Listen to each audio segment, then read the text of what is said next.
Hello बच्चों। तो इस सवाल में बोला है a cubical tank of water जिसका वॉल्यूम 1 मीटर क्यूब है is kept at a constant temperature of 65 degree celsius by 1 kilowatt heater at time t equals to 0 the heater is switched of.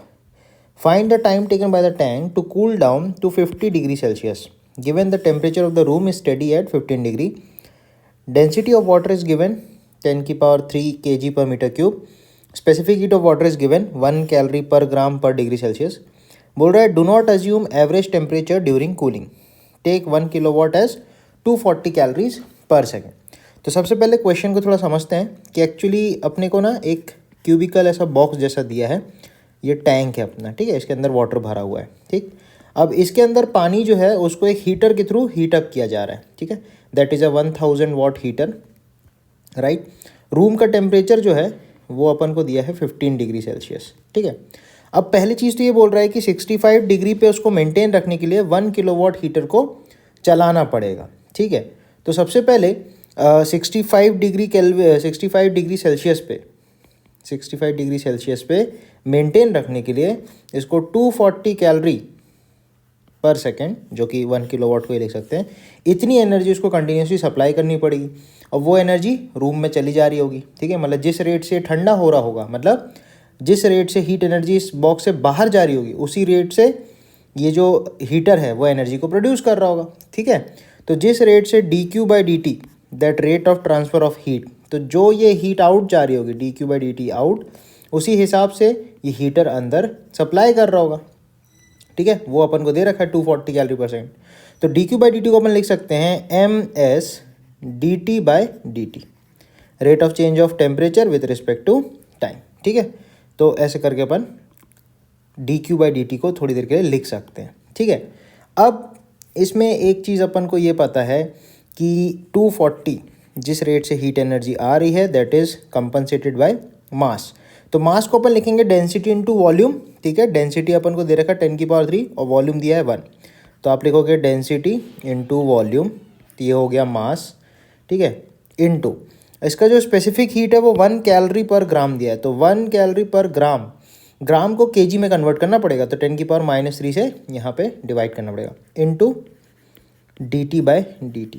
तो यहाँ से क्या होगा कि अपन को dt/dt मिलेगा, तो dt/dt अपन को मिल जाएगा 240 होल अपॉन 10 की पावर 6, ठीक है।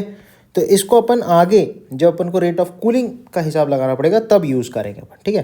तो आगे इसने बोला है क्या कि find the time taken by the tank to cool down to 50 degree celsius given the temperature of the room is steady at 15, ठीक है। रूम का टेम्परेचर 15 है, तो ये 65 से 50 डिग्री पे कितने टाइम में आएगा, ठीक है, ये अपन को पता लगाना है।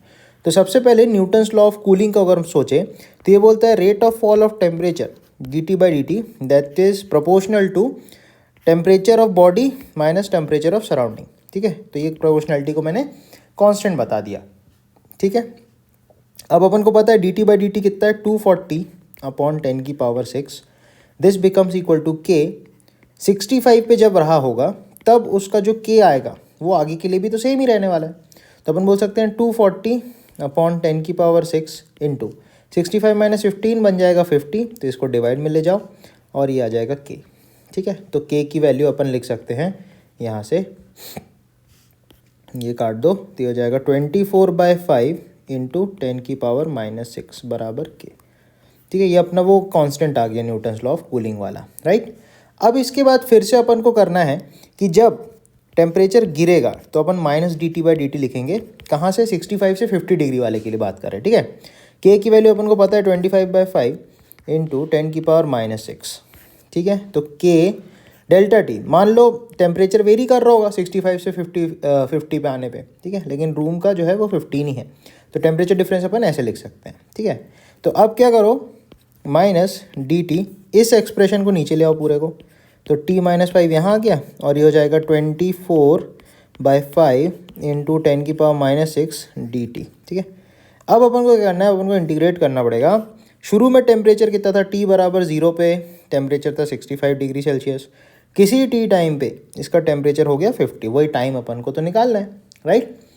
तो यहाँ से जब आप इंटीग्रेट करोगे तो आपको यहाँ से मिलेगा log 35/50 65 माइनस 5 करेंगे, एक सेकेंड, यहाँ पे 15 होना चाहिए, सॉरी 15 होगा, ठीक है, UT माइनस 15 है, ठीक है। 35 अपॉन 50 बन जाएगा ये, ठीक है, माइनस लगा रहेगा, बराबर 24/5 इंटू 10⁻⁻6 इंटू एक टी आ जाएगा इंटीग्रेशन से, ठीक है।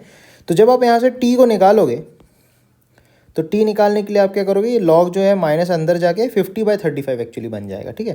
तो 50/35 को अपन 7/10 भी तो लिख सकते हैं, है कि नहीं। तो ये चीज़ जब अपन कर लेंगे तो आएगा log 10/7 अपॉन 24/5 इंटू 10⁻⁻6, तो यहाँ से टी निकल आएगा।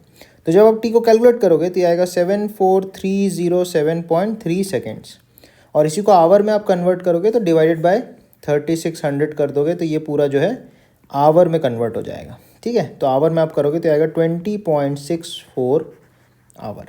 सो this would be the right answer for this question, ठीक है। थैंक यू बच्चों।